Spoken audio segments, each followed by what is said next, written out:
Olá, prazer estar com vocês aqui no dia 30 de outubro de 2017, a um dia do Dia das Bruxas. Aliás, por falar nisso, alguém sabe por que dia 31 de outubro é Dia das Bruxas? Se souber, me avisa, porque eu não faço a menor ideia. Mas enfim, estamos aqui no nosso chat. Eu estou vendo que nós estamos com a Dani, estamos com a Carolina. E se mais alguém entrar, Dani e Carolina, se quiserem fazer perguntas, poderão fazê-los aqui na própria... Aqui embaixo, né? Aqui onde vocês estão ouvindo o chat. E depois, aqueles que não estão hoje aqui, sabem que isso fica postado no YouTube, certo? Eu tenho algumas perguntas que me fizeram e vou respondê-las. A Lúcia me mandou a seguinte pergunta. Quais as literaturas mais interessantes para quem está fazendo o curso de psicanálise, independente de estar no módulo do Freud, do Jung? Existe algum livro de base? Existe. Eu até vou escrever aqui. Chama-se Noções Básicas de Psicanálise. Esse é o livro mais básico, não é? Ele é da editora Imago, mas dificilmente vocês vão encontrar esse livro novo. A autoria dele é do Charles Brenner. Eu estou anotando aqui para vocês. Charles Brenner é o autor, né? Ele é bastante interessante a partir da quinta edição, e ele, vocês vão encontrá-lo talvez no sebo Estante Virtual. Então, quando vocês quiserem livros usados, num bom sebo online, vocês vão na Estante Virtual. Então tá aqui, Noções Básicas de Psicanálise, Charles Brenner, editora Imago. Vocês podem comprar o livro usado. A partir da quinta edição ele está melhor e vocês vão ter uma condensação das obras do Freud, quer elas as 24 volumes da coleção Standard da Imago, quer a coleção dos livros da Fábrica das Letras, não, da Companhia das Letras, que fez essa coleção do Freud item a item. Então vocês podem estar comprando esse livro e ele é um livro para sempre, né? Porque ele tem um resumo do curso de psicanálise, não é do todo da obra do Freud, mas do curso ele é fundamental. Claro que ele também está postado aí na plataforma para os alunos online, mas existem pessoas, eu até entendo, que querem ter o livro, papel, tá? Eu estou com uma pergunta aqui da Daniela Silva. Olá, professora. Gostaria de saber, com exemplos, qual é a diferença entre os mecanismos de defesa da negação e do isolamento. Veja bem, os mecanismos de defesa, vamos começar aqui que os mecanismos de defesa são sempre mecanismos feitos entre o ego e o superego para se defender do poderoso id, correto? Então, quando você está falando em negação, vamos supor que uma mulher ficou viúva e ela nega dentro dela que esse marido faleceu. E, por exemplo, o que ela faz dentro de casa? Ela põe a mesa para ela e o marido, para duas pessoas, ela coloca, vamos supor que morassem só os dois, ela coloca 2 pratos, 2 talheres, 2 copos, ela faz comida para 2 pessoas, senta-se à mesa como se o marido estivesse lá. Ela terminantemente, ela nega que esse marido tenha morrido, né? Ela age, ela não tira aliança, ela tem ações, né? Onde ela não elabora o luto. Então ela está em negação. É muito comum o mecanismo de defesa da negação por perda de entes queridos. Ele é bastante comum. Claro que ele poderá acontecer em outros momentos, entendeu, Daniela? Que você está me pedindo exemplificado. Então, negação é negar um fato que dói, né? Tendo comportamentos de negação. Já o isolamento não é a pessoa ficar isolada, porque ela pode ficar isolada quando ela está em negação. Isolamento é quando você isola um pensamento de todos os outros pensamentos. Então você tem um pensamento lá que é o seguinte: Olha, eu vou para o meu trabalho hoje, mas eu vou brigar com o meu chefe. Hoje ele vai me ouvir. E aquele pensamento fica quase que te perseguindo, obsessivo. E você o isola, né? Você o deixa escondido, recalcado no seu inconsciente. E o comportamento é quando você chega no serviço e vai conversar com o chefe, muito pelo contrário, você vai sorridente, fazendo tudo o que ele quer. Então, Daniela, os mecanismos de defesa, eles têm uma particularidade. Muitas vezes, eles são muito parecidos no seu comportamento psíquico, não é? Só que no comportamento e no sentimento humano, eles são diferenciados. Quando é que você os percebe?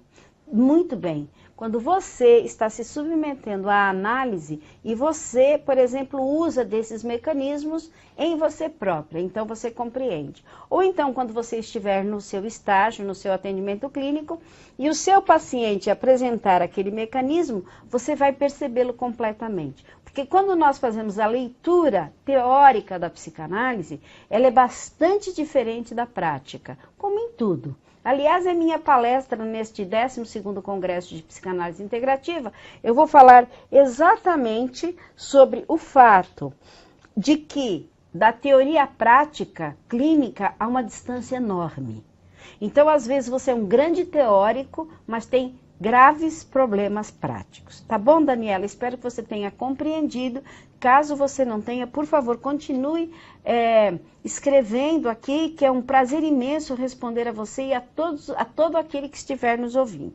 Bom, continuando aqui na pergunta da Lúcia, que ela nos perguntou as leituras e eu indiquei as noções básicas do Charles Brenner, eu tenho também uma indicação do psicanalista que se chama o Otto, né? Eu estou escrevendo aqui o nome do autor, o Otto Fennekel, e ele tem o livro Teoria Geral das Neuroses.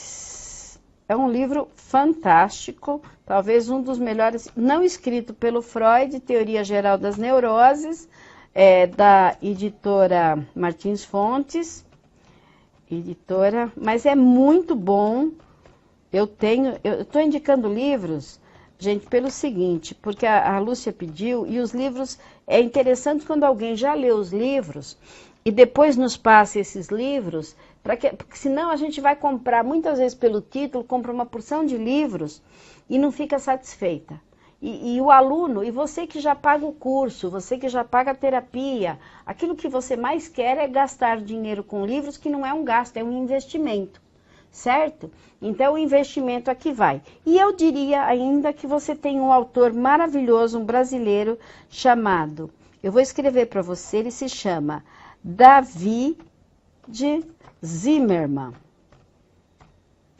Eu não vou dizer que livro, mas eu vou dizer que tudo que você comprar do David Zimmermann, são acho que 3 ou 4 livros publicados, são magníficos. Ele é um psicanalista brasileiro lá do Sul, é uma pessoa extraordinária, uma literatura fantástica.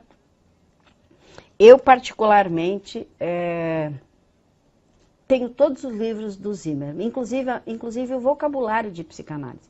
A leitura dele é muito boa, técnicas de atendimento também é fantástica. Aliás, eu uso nas minhas aulas presenciais, nas aulas online, eu uso também o David Zimmermann como uma espécie de autor onde eu me baseio não só nas leituras próprias do Freud, mas nesses autores que falam do Freud. E finalmente eu vou passar para vocês um autor maravilhoso que tanto serve para o Freud, que é o Nasio, como para o Lacan. Então a coleção dos livros do Nasio está aqui, o Otto Fennekel, o Charles Brenner, o David Zimmermann e o Nasio são extraordinárias leituras para a psicanálise, tá ok? A Lúcia também nos pergunta algumas dicas de filmes. Então, filmes que vocês têm aí. Eu gosto muito da Invenção. Vamos lá, Invenção, que na verdade não é um filme. A Invenção da Psicanálise é o melhor documentário já feito sobre psicanálise, feito pela Rudinesco, a Invenção da Psicanálise. Quem é aluno já tem isso postado na plataforma. E o Freud Além da Alma, que é um primor, né? O Freud Além da Alma é um filme que conta, além da história do Freud, a história da psicanálise freudiana. Então Freud Além da Alma, certo? Isso agora eu estou falando de filmes, hein? Filmes, estava falando eu tava falando de bibliografia, agora estou falando de filmografia. Me perguntaram também se existia alguma série, série de psicanálise. Sim, Bates Motel. Quem é que já assistiu Bates Motel? Bates Motel é a psicose e é uma série belíssima falando sobre um rapaz que tem uma relação doentia com a mãe, uma relação edípica, aonde tanto ele quanto a mãe são doentes e assassinos, né?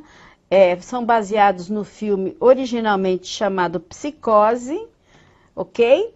Então, é muito interessante Bates Motel. Eu estou passando uma série aqui que é o Live to Me, que é uma série muito interessante também, que é um escritório que tem um diretor que submete as pessoas a falarem a verdade pelas microexpressões faciais. Ele é bastante interessante porque em psicanálise nós sabemos que a fisiognomonia ela é muito conhecida através do psicanalista Wilhelm Reich, que fala que o nosso corpo ele fica neurótico junto com a psique, né? Então no Live to Me você vai ver o quanto o rosto pode expressar a verdade, a mentira e todas as emoções que eles explicam. É muito interessante. Eu gosto também muito, como é que se escreve Black Mirror? Fala aí, Black Mirror. Ó, gente, essa série Black Mirror é muito interessante, porque ela é surpreendente. Quando vocês vão, ela é moderna, foi a nossa DJ aqui, a Ana Bela, que nos indicou, eu assisti todos os filmes, eu fiquei assim apaixonada, pena que não tenham mais, porque ela traz dramas existenciais atuais com neuroses que o Freud já falava nelas. Então, assim, a beleza dessas séries e desses filmes é o fato de a psicanálise freudiana ter 150 anos, isso, é isso mesmo, Daniela. Black, eu acho que eu andei escrevendo aí meio errado, mas é isso mesmo. Corretíssimo, Daniela. A série é magnífica. Assim como nós temos a série Psi, a série Mental, Percepção, Em Terapia, nós temos, eu prefiro a Psi, que é a brasileira. A Psi é maravilhosa, não é? E o Bates Motel, não é? Há quem goste do Walking Dead, mas o Walking Dead é mais para nós compreendermos o Jung do que propriamente o Freud, né? Porque ele traz uma coisa de magia, traz uma coisa de mais místico, vamos colocar assim, né? O Walking Dead, que é uma série sobre zumbis, mas que é bastante interessante, ela é muito bem feita. É preciso levar em consideração que muitas vezes os filmes, eles têm um intuito de entretenimento das pessoas, mas eles também podem ter um intuito cultural. Vocês vão ter aqui o Encaixotando Helena. Em Bates Motel teria o Norman Bates uma personalidade borderline? Não, ele é psicótico. Até porque ele tem origem, o Norton tem origem no filme chamado Psicose, que é um filme bastante antigo, onde o Norton tinha um motel, junto com a mãe embalsamada lá em cima, sentada numa cadeira, e quando ele sentia atração pelas pessoas que vinham no motel, ele as matava a facadas. É psicose e não borderline. Borderline é uma outra coisa. Psicose, ele é um psicótico, ele não tem noção de realidade, ok? Mas eu estava dizendo aqui para vocês que o entretenimento, ele é muito interessante, mas tem filmes, por exemplo, como Encaixotando Helena. Fui eu que escolhi o Encaixotando Helena, por quê? Porque eu não conheço filme mais interessante do que Encaixotando Helena para explicar o complexo de Édipo, do Freud. Ele é brilhante o filme. Eu não sei se quem fez o filme, nunca me aprofundei em saber se por acaso ele fez o filme pensando no complexo de Édipo. Mas olha, se vocês tiverem oportunidade, Daniela, não sei se você assistiu, mas assista. Porque cada vez que eu assisto, eu fico apaixonada pelo filme e pela forma, mas o filme tem que ser assistido assim. Desde a primeira cena, que o menino está lá na sala e a mãe sobe as escadas, o olhar do menino e o olhar da mãe, eles já são importantes para você compreender a psicanálise. Porque a psicanálise não é só a palavra falada.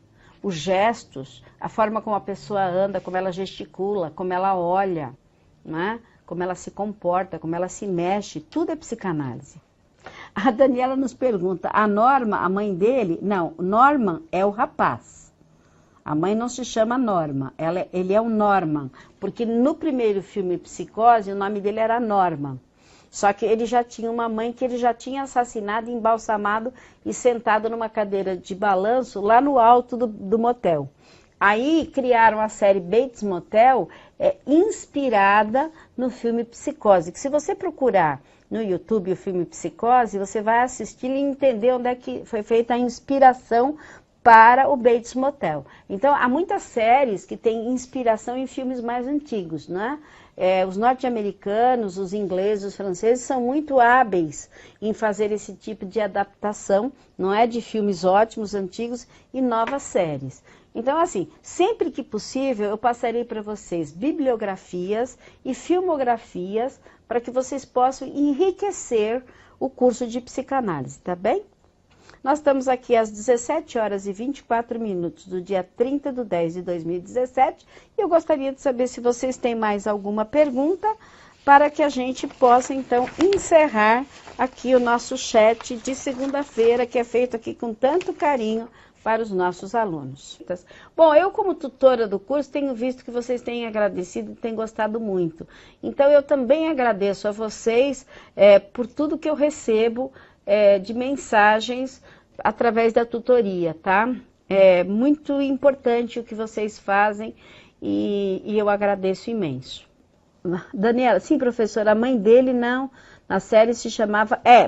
mas eu digo assim, na série, porque no filme original, ele era o Norman. Por isso que eu estou falando para você, né, Daniela, assistir o filme original para você entender essas modificações que eles fizeram. Até muitas vezes, quando você assiste o filme original, você compreende por que eles têm certos comportamentos. Porque, por exemplo, no filme original... o Norman não tinha um irmão, não aparecia o pai, só tinha a cena da mãe morta, do filho e das personagens que vinham para o motel. Só que eles foram acrescentando, entendeu? E aí eles mudaram várias coisas. Assista o filme Psicose e depois você me mande isso. Ou na plataforma ou aqui, como mensagem, você me diga se você gostou. E vocês aí que estão ouvindo, façam isso, vão procurar o filme Psicose e assistam a série Bates Motel e façam uma apreciação do que é essa psicose. Também assistam Encaixotando Helena e me digam o que vocês acharam daquele complexo de Édipo, tá bom? Muito obrigada, até segunda-feira que vem com vocês aqui às 17 horas. Obrigada.